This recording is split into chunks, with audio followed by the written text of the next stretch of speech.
Il est 7h12 minutes. Nous sommes le jeudi matin 12 janvier. Il est le défenseur de l'humanité. Il est le combattant du gros bon sens. Il est un charmeur au cœur sensible et il est professeur, auteur, avocat. Il est notre ami, Maître Frédéric Bérard. Mais le reste, je ne sais pas, mais votre ami, j'espère que c'est vrai. Comment vas-tu, mon ami Fred? Ça va, je ne vous ai pas trop assommé avec le Brésil mardi. Hein. J'ai l'impression que c'était lourd un peu, mon affaire. Non, c'était pas lourd. Je te dis, j'ai eu beaucoup de commentaires. Les gens, wow, c'était ça.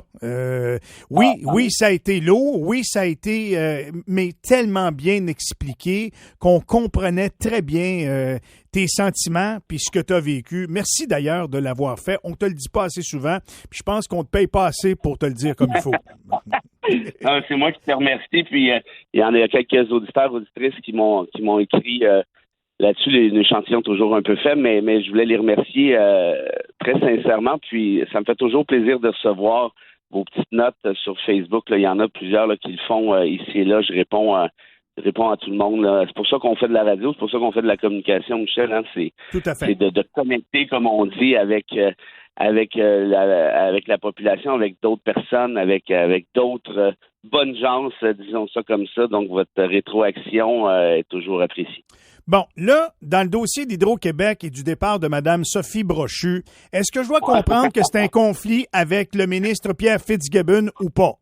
Y a-tu vraiment quelqu'un qui pense le contraire? Non, mais moi, ça me fait rire. Puis Brochu, écoute, elle est diplomate, là. Parce qu'elle dit non, c'est pas à cause arrête de niaiser, là. Là, 3 mois, tu as lancé un ultimatum à François Legault en disant si Pierre Fitzbougon est nommé comme ministre en charge d'Hydro-Québec, je débarque. En pleine campagne électorale aussi, hein, elle avait fait des vagues, fait qu'il faut le faire, là. Tu sais, c'est pas n'importe qui pourrait faire ça, là.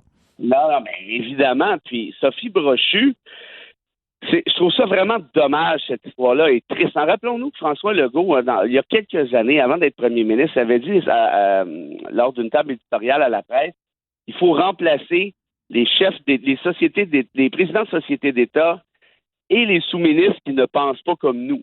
Hein, il avait dit ça noir sur blanc. Oui. Or, là, tu as un fleuron. Le fleuron, c'est Hydro-Québec, mais tu en as un deuxième aussi qui s'appelle Sophie Brochu.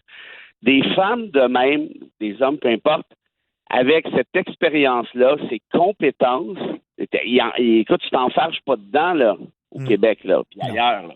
D'ailleurs, on le voit bien, là, le courant de sympathie qui frappe Mme Brochu depuis l'annonce de son départ, ça se peut même pas. Là. Si on avait une feuille de pointage comme au hockey, c'est 20-1 pour elle, là, tu sais, c'est ça. Non, mais c'est sûr. Puis, Hydro-Québec, ça nous appartient, puis moi, je suis fier de ça, comme Québécois.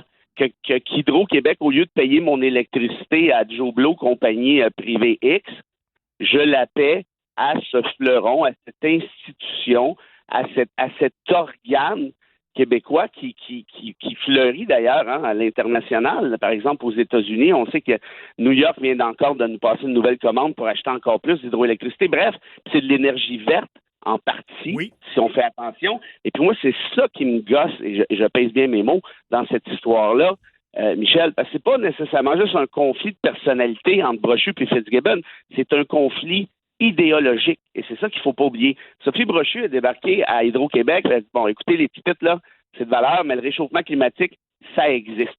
Or, moi, ma job, c'est de m'assurer qu'on fasse un travail diligent en matière éco-durable. Donc, on ne va pas se construire des barrages pour le fun d'en construire, pour cochonner davantage notre belle faune québécoise, pour se pogner davantage avec nos Autochtones qui en ont eu bien en masse des barrages sur leur terre. Là, ce qu'on va faire, c'est essayer de réfléchir intelligemment, puis pas en wabo, à savoir comment on utilise notre énergie. Or, Fitzbougon, lui, c'est le contraire. Il dit, non, moi, je veux ça pas cher, puis j'en veux beaucoup. Pourquoi? Ben là, parce que là, je veux faire des multinationales pour qu'ils viennent cochonner le Québec, puis on va leur vendre notre hydroélectricité des peanuts, un peu comme Duplessis dans le temps avec les tonnes de ci pis de ça. On va leur faire ça super méga cheap, ils vont être intéressés à venir. Et puis là, elle dit, ouais, mais là, on ne sera pas capable de fournir pour toute cette gang-là. ben tu construiras d'autres barrages. Ben non, j'en construirai pas d'autres barrages pour le fun d'en construire. C'est irresponsable. Elle a dit, Hydro-Québec ne deviendra pas le Dollarama du Québec. Voilà. Wow. Voilà. Ben, dans le sens de, ça va être ultra méga cheap, bon marché. Les multinationales, par exemple, les minières chinoises vont débarquer, et rien contre les Chinois évidemment, mais vont débarquer ici dans le nord du Québec, comme on le sait, vont cochonner une partie de la place, puis après 5 ans, 10 ans, 15 ans de charbel, vont lever feuille. Et là, je parle des Chinois, on s'entend bien qu'on a nos propres entreprises qui ont fait exactement la même chose aussi. Mais l'idée de Fitzgibbon, c'est ça. Ben, regardez, on développe. Oui, c'est parce que la vie, Pierre, c'est pas un jeu de Monopoly, là. Il y a des considérations écologiques, notamment pour nous, mais surtout pour les générations qui nous suivent, là. Et ce fleuron-là, justement, puisque c'est pas une compagnie privée, ben on peut lui donner des orientations propres aux intérêts de la collectivité. Et c'est ça que faisait Brochu. Pendant ce temps-là, lui, Fitzbougon, non, ah ouais, donc let's go le Dollarama. Mais là, évidemment, ben là, ça coûte cher l'électricité, c'est compliqué. Ben, vous avez juste à baisser le chauffage chez vous. Ben, baissez-moi ça à 12, là, puis ça va bien aller.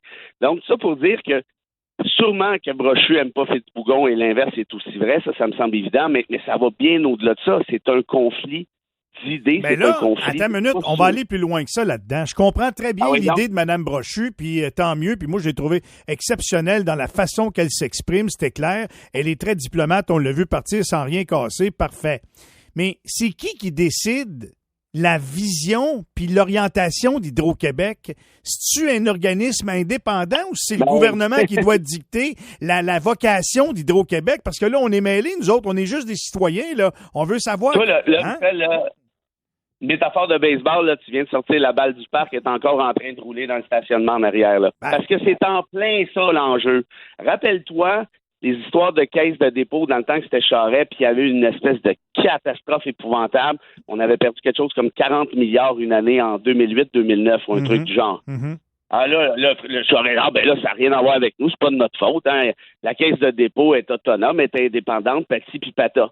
Puis quand est venu le temps, par exemple, de courailler après les Vincent Lacroix et compagnie, hein, les bandits à col blanc, là, Charest dit non, là, on s'en occupe, on s'en charge. En d'autres termes, quand ça fait leur affaire, Hydro-Québec, la Caisse de dépôt, la SAQ, l'Auto-Québec, c'est à eux autres. Puis quand ça fait pas leur affaire, ben, ils n'ont rien à voir là-dedans, ils sont indépendants, ça ne nous regarde pas. Tu vois? Et là, l'affaire ici, si on n'est pas trop nono, c'est que là, Fitzbougon a décidé de prendre la tête d'Hydro-Québec et de décider des orientations et de déchirer le programme, le plan qu'avait établi Brochu depuis 2 ans. C'est ça la réalité, là. Elle avait patiemment, écoute, elle a été nommée là pendant la pandémie, là. Elle avait patiemment préparé ce plan-là. Apparemment que les employés adhéraient, les dirigeants aussi. Fitzgibbon a décidé, non, c'est pas ça qu'il allait se faire. Est-ce qu'il peut, comme responsable du gouvernement, décider des orientations d'une société d'État en temps normal, à quelque part? Oui. Mais c'est parce que là, ça vient délicat, là. Tu viens de nommer une boss qui est en charge, qui a décidé d'aller complètement à gauche, puis toi, tu t'en vas complètement. Dans le fond, ce qu'on veut, là, c'est pas une patronne avec une vision ou un patron avec une vision à Hydro-Québec. On veut un opérateur qui va faire notre volonté, c'est ça. Ben, puis c'est ça que je trouve plate, parce que si tu es pour nommer des yes-man, et là, ça revient pas mal à ce que Legault disait à la presse, on va remplacer tous ceux qui ne pensent pas comme nous, c'est-à-dire, dans ce cas-ci, Sophie Brochu. Pourquoi? Parce qu'on va décider des orientations. Mais c'est là que c'est problématique. Parce que, je me répète, te nommer quelqu'un d'excessivement compétent, laisse-la faire sa job. Trop tard, mon Fred, trop tard. C'est déjà tout le temps qu'on avait, d'ailleurs, fait que ça arrive bien. As-tu une petite citation pour compléter ça, mon Fred? Écoute, j'en ai même une belle, là. Je vous ai barouetté pas mal avec le Brésil, alors je me suis dit qu'on irait dans l'humour pour se souhaiter un bon week-end. Et je vous cite ici le fameux Pablo Picasso. Et ça c'est ton genre d'humour, c'est assez certain, qui disait ceci: ne perdez pas votre temps à contredire un con. Dans quelques minutes, il le fera lui-même. Tu parlais-tu de Rambo Gauthier? Qu'est-ce que je suis en train de dire, là? Hey, je te souhaite un bon week-end, Fred, puis merci beaucoup. 3 fois cette semaine. Commence à aimer ça. Je dis ça de même. Bye. Toujours un plaisir, toujours disponible pour toi. Salut, Fred. Salut.